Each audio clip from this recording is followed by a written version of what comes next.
Hi guys, I hope you're all well and welcome to episode 153 of the James Layton Fitness Podcast. So first I just want to say Happy New Year to you. Hopefully you had a fantastic Christmas and hopefully you're going to have an excellent 2018. Now within this particular podcast I want to discuss how you're going to go about achieving your fat loss or muscle building goals within 2018. I'm going to give you some of the big, broad, overarching principles that you should be focusing on if you have either fat loss or muscle building goals. The specifics of what you should absolutely be doing to achieve your goals. So firstly, start with fat loss. Like the broad overarching principle that you need to be focusing on within a fat loss phase is creating that calorie deficit. We must be burning more calories than we're consuming, otherwise we're not going to lose body fat. And you do that by having some well set up calorie and macronutrient targets. So I suggest going to my website,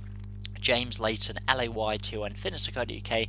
You'll see a tab at the top of the page for free ebook, and you can download my free ebook which will teach you exactly how to set protein, carbohydrate, fat and calorie targets suitable for you and suitable for your fat loss goals. Additionally, I'll teach you how to make changes when you reach a fat loss plateau. Now keep in mind these figures are different to my MyFitnessPal's generic figures. You may have used MyFitnessPal before, however MyFitnessPal's targets are based on government guidelines and protein set far too low. So essentially use the figures you've calculated within the free ebook and then you can plug them into MyFitnessPal, but you're focusing on using MyFitnessPal to work towards the targets you've calculated from my free ebook. So once you have that in place, the next step I want you to focus on is having weight training as the foundation of your routine. This is such a big important principle. So essentially the reason why is we need to maintain as much muscle mass as possible within the fat loss phase, and by having weight training as a foundation of a routine, it allows us to do that.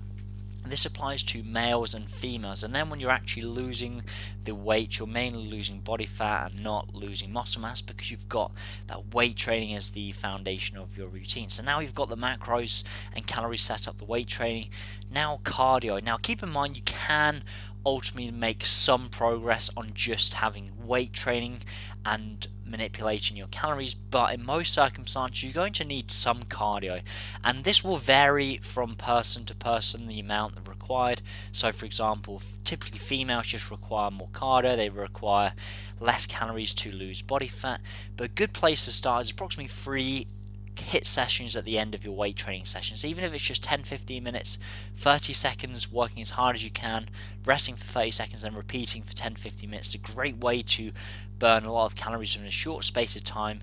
And then once you've got the macro set up, the weight training, the cardio, then it's a case of just putting this to test and then making changes when you reach a plateau. It's so important to realize that fat loss plateaus are perfectly normal within any given fat loss phase, and that's really your cue to make a change to either drop calories and or increase energy expenditure for more cardio. So you want to be focusing on approximately a 0.5 to 1% weight loss target each week, and this will allow you to maintain as much muscle mass as possible within the fat loss phase. So if you don't reach that 0.5 to 1% weight loss target, that's your cue to drop calories by approximately 10-15% from carbohydrates or fats, or a combination of both.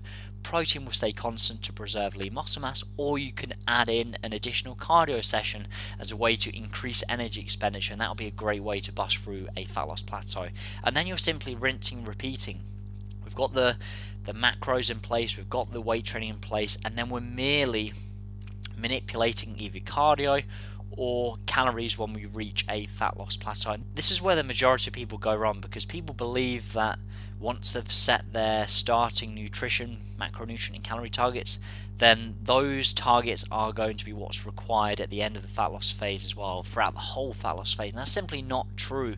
These figures are going to be needed to be manipulated subject to your progress in addition to cardio. So it's so important just to keep in mind that we're manipulating cardio and or calories when you reach a fat loss plateau.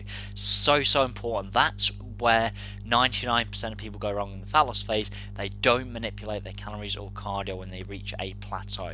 Right, so let's change course now. And let's say, for example, you have muscle building goals, you have goals of building muscle within 2018. What should we do? Okay, it's going to be a very similar setup to the fat loss phase, we'll be focusing on the opposite. So for example, in the fat loss phase, we're focusing on the calorie deficit, but within the muscle building phase, we obviously need to be focusing on a calorie surplus. We need to be consuming more calories than we're burning to build muscle. Again, use my free ebook to set your nutrition targets, because I teach you within the ebook how to set your targets up for muscle building.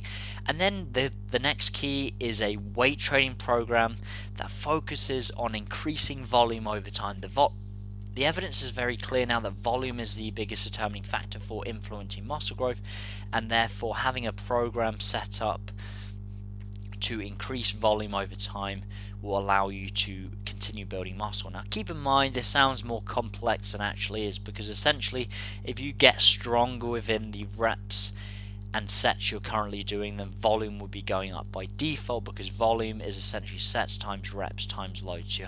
So now we've got the nutrition targets in place, now we've got a weight training in place. And the next step is focusing on a monthly weight gain target suitable to your training age. So if you've got less than 6 months weight training experience, you're obviously going to build muscle at a faster rate than an advanced trainee with, for example, 10 years weight training experience, and therefore you can focus on a 1 to 3 pound per month gain. If you've got between 6 months and 3 years weight training experience, I'd suggest focus on a 1 to 2 pound per month gain. And then beyond 3 years weight training experience, you're really close to your genetic potential at that point, and therefore by focusing on a monthly weight gain target, you're just going to gain body fat. So at this stage, you're really focusing more on gym performance, increasing volume over time, eating enough to recover from your sessions, but you're not actively looking to increase the scale weight. The scale weight will still increase to a certain extent, but you're not really actively looking at a monthly weight gain target. Now, once you have your monthly weight gain target in place, you're then essentially manipulating your calories to stay in line with that monthly weight gain target. So for example, if you don't achieve that monthly weight gain target, you're not in line with that, then you need to increase calories. And I'd suggest increasing calories by approximately 5% from carbohydrates. Protein is going to stay constant within the muscle building phase.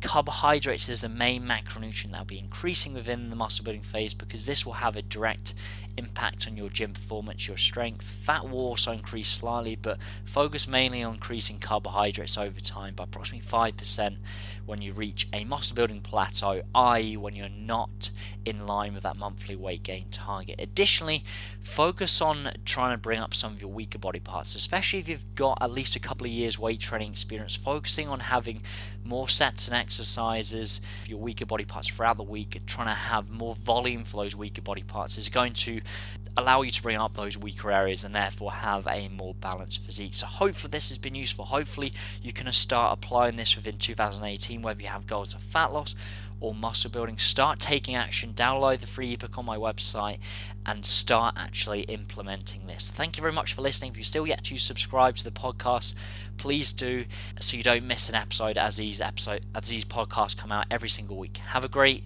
2018. Thank you very much. I look forward to speaking to you next week.